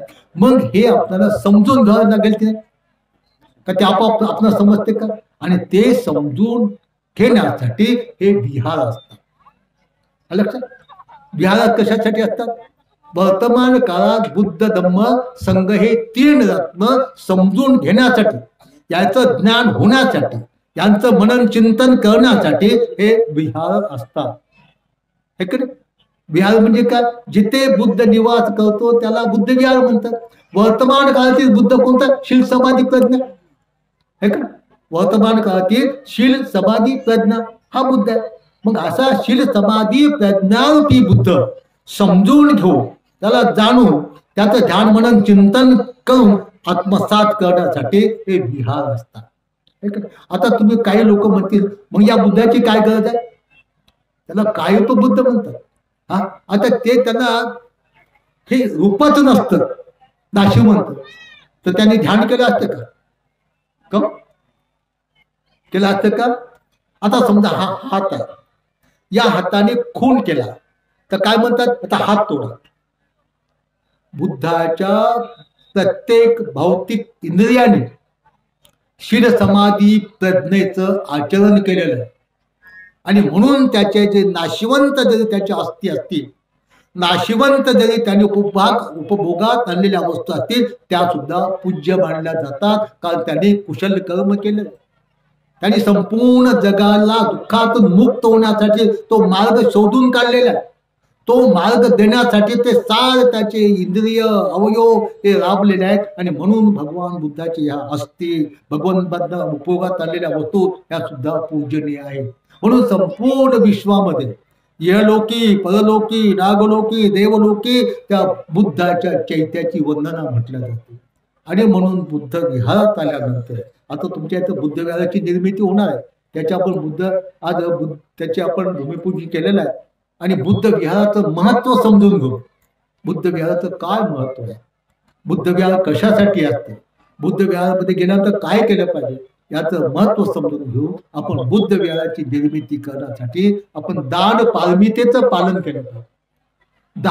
दान ही पारमिता आहे. पारमिता म्हणजे बोधिसत्वाला बुद्ध बनण्यासाठी उपयोगी पडणारा सधर्म. अशा प्रमुख 10 पारमिता आहेत. त्याच्यामध्ये महत्वाची पारमिता दान पारमिता. आणि म्हणून तुम्हाला या बुद्ध विहार निर्मितीसाठी आपण दान कर्म केलं पाहिजे. दान पारमितेचं आपण पालन केलं पाहिजे. काय केलं? दान देणे पुण्य कर्म आहे. तुम्हाला माहित आहे सर्वांना. अनाथ पिंडकांनी विहारासाठी कसं दान दिलं, विशाखाने विहारासाठी कसं दान दिलं. आणि म्हणून तुम्ही तुमच्या सम्यक आजीविकेतून या विहाराच्या निर्मितीसाठी आपण दान दिलं पाहिजे. दान म्हणजेच बुद्ध. दानाचा अर्थ बुद्धच ना. दानाचे 3 प्रकार बुद्ध सांगितले. आमिष दान, अभय दान, धम्मदान. आमिष दान म्हणजे वस्तूचं दान. वस्त्रदान, भोजनदान, औषधदान, पथ्यदान, निवासदान. आहे की नाही? धम्माच्या कार्यासाठी आपण सदैव आमिष दान दिलं पाहिजे. सदैव दिलं पाहिजे. एकदा देऊन भागत नाही. आता आम्ही भंतीजी आलो आणि मग एकदा दान तसं नाही. भिक्षू संघाचं आपणाला रात्रंदिवस स्मरण असलं पाहिजे. रात्रंदिवस तुम्ही जेवायले तेव्हा भिक्षूची आठवण असली पाहिजे. मी जेवतो, मला घर आहे, मला दाळ आहे, मला शेती आहे, मला बाडी आहे. आमचे भंती त्याला घर नाही, दाळ नाही, माय नाही, बाप नाही, पण आमच्यासाठी आहे. आम्हाला सन्मार्ग दाखवण्यासाठी. ते कुठं खात असतील, ते कुठं पित असतील, कुठं राहत असतील. जेव्हा जेव्हा तुम्ही भोजन करता, नवीन वस्त्र परिधान करता, दवाखान्यात जाता, औषध पाणी करता, तेव्हा तेव्हा तुम्हाला भिक्षूची आठवण असली पाहिजे. भिक्षुणीची आठवण असली. झाली का अवस्था तुमची भिक्षू संघाबद्दल? भिक्षूंना आणि भिक्षुणींना सुद्धा सदैव उपासकाची आठवण आली पाहिजे. थोडा उपासक बिडवडत असतात, ताबोड चालतात. बिडवडणं वाईट आहे. सहज बोलणी हात उपदेश तुका म्हणे. उपदेश देण्याची काही स्टेजची गरज नसते. तेच होईल कधी, निमंत्रण कधी देतील, पाम्पलेटवर फोटी कधी छापतील, मग कशा स्टेजवर बसू नाही. रात्रंदिवस जिथे दिसे तिथे आम्ही सांगणार. आता आमच्या गावात मुसलमानाचं पोरग व्हिडिओ वाढत ताबोड सांगतात. अरे व्हिडिओ वाढणं वाईट आहे, फेकून देते विचार. त्यावेळेला फेकून देते. पुन्हा का वाढना? मी जेव्हा दिसतो तेव्हा ते फेकून देते. ऐक ना, म्हणजे आमचं ते काम आहे. अशा तऱ्हेनं उपासक आणि भिक्षू, उपासिका आणि भिक्षुणी यांचं एकमेकावर जीवन दानाच्या रूपाने आवडून आहे. आणि म्हणून तुम्ही सदैव दान पारमितेचं पालन केलं पाहिजे. भिक्षूंना भोजनदान, वस्त्रदान, औषधदान, पथ्यदान, निवासदान आणि कालानुरूप धर्माचा प्रचार आणि प्रसार करण्यासाठी ज्या ज्या दानाची आवश्यकता असते ते दान भिक्षू संघाला दिलं पाहिजे. पण खेदाची गोष्ट आहे, आपल्यामध्ये विचित्र परिस्थिती आहे. आम्हाला तर राबावं लागतं. विहार बांधायचं, मग त्याच्यासाठी दान जमा करायचं, मग ते बांधकाम करून घ्यायचं. हे काही भिक्षुणीचं काम नाही. आमचं काम आहे धम्माचं दान देणं. आणि तुमचं काम आहे हे बाकीचे दान तुम्ही करा. आहे का नाही? भिक्षू जायचं भंती तुम्हाला कशाची गरज आहे? भिक्षू सांगितले ते तुम्ही निर्माण करून दिलं पाहिजे. भिक्षूचं काम धम्माचं दान देणं, धम्म लोकांना समजून देणं आहे, धम्माचा प्रचार करणं हे भिक्षूचं काम. पण आम्ही ते काम सोडलं आणि दुसऱ्याच कामात आम्ही भेटलो. माझा स्वतःचा अनुभव सांगतो ना. माझा स्वतःचा, मी एका दिवशी 15-20 गावाला प्रवचन केले. पण 87 पासून 87ला वसतिगृह सुरू केलं. तिथं पाहुणे रावणी यायचे खेड्यापाडी. गरीब लोक, खायची सोय नाही त्याची. गावात होतो तो आम्ही घरपत भाकरी मागू. घरपत भाकरी हायब्रिडच्या काळा टक. तिथं लईच लोक गरीब आहेत. काळा टक भाकरी. मग एका जागी बेसन करत मग पाहुण्याला जेव घालू. ते काय खेळ आहे. आणि म्हणून आम्ही वसतिगृह सुरू केलं. म्हणजे शिकलेले पोहे खातील आणि येणं जाणं पाहुणे त्याच्यात खातील. असं येथून सुरू झालं. म्हणजे येथून सुरू झालं, मग त्याच्यात मी बसून. तुमच्या अकोला जिल्ह्यातून इतकं दान दिलं, 4 दिवसात 100 पोते दान. 100 पोते आहे, काल म्हणते 100 पोते 4 दिवसात 2 टन. धम्ममित्र म्हणते म्हणे इकू म्हणे, आपलं इकायचं नाही. लोकांना श्रद्धेने दिलं, आम्ही पाकडो पाकडो ऊन देऊ देऊन देऊ देऊन खाऊ घालू म्हणे, विकायचं नाही. मग सुरू केलं आम्ही पुन्हा. असे 10-12 भंते जे होते छोटे छोटे, ते शिवाजीमध्ये जात होते. तिथं वादविवाद जेव्हा निर्माण झाला या गणवेशाबद्दल, त्यांनी सांगितलं शाळेच्या गणवेशात पॅन्ट शर्ट घाल, काढून दिले आमच्या दाई भंतीच्या टी-शर्ट. चीड आली आणि स्वतंत्र भिक्षूसाठी शाळा असावी म्हणून प्रयत्न केला. आणि तिथं पहिल्या वर्गापासून कॉलेजपर्यंत मी सुरू केला. पहिल्या वर्गापासून कॉलेजपर्यंत फक्त या चिवर प्रदान केलेल्या सामनेला 5वी ते 12वी 2 तिथे ज्युनियर कॉलेज आहे, सायन्स आणि आर्ट. 1ली ते 4थी आहे आणि एक कॉलेजपर्यंत आहे की आमचे श्रमण, आमचे परदाचक तिथं चटणी भाकर करून शिकले पाहिजे. आता हे झालं, पण हे झाल्यानंतर मी तिथं बंदिस्त झालो. गुलाम सोडता येणं आणि धरता येणं अशी अवस्था झाली. नाहीतर तीच जर परिस्थिती, ती जी धम्म प्रचाराची योजना होती तशीच जर सुरुवात झाली असती तर खूप मोठा फरक पडला असता. पण शिक्षण हे सुद्धा बौद्ध संस्कृतीचं मुख्य एक अंग आहे. संपूर्ण जगातले विद्यार्थी नालंदा, तक्षशिला इथे शिक्षण घेण्यासाठी येत होते. शिक्षण हे बौद्ध संस्कृतीचं एक मोठे अंग आहे. तर ज्ञान आहे ना, आणि ज्ञान म्हणजेच बुद्ध. म्हणून बाबासाहेबांनी सांगितलं शिका, संघटित व्हा, संघर्ष करा. तर अशा तऱ्हेनं धम्माचा प्रचार आणि प्रसार करणं याला धम्मदान म्हणतात. ऐक ना, आता आपल्याला काहीच माहित नाही, तिथं धम्मदान पेटी देतो सांगतो. आता भंतेजी लोकांना धम्माचं दान द्या, भंतीनं प्रवचन केले सर्व, आणि म्हणतं भंतीला धम्माचं दान द्या. म्हणजे साध्या साध्या गोष्टी आपल्याला शिकल्या. धम्मदान म्हणजे लोकांना धम्माचा उपदेश देणं. आमिषदान म्हणजे भोजनदान, जीवदान, वस्त्रदान, औषधदान, पथ्यदान, पैसादान, विहादान, याला आमिषदान म्हणतात. अभयदान म्हणजे दुःखी, पीडित, अनाथ याला मदत करून त्याला त्याचं जीवन वाचवणं, याला अभयदान म्हणतात.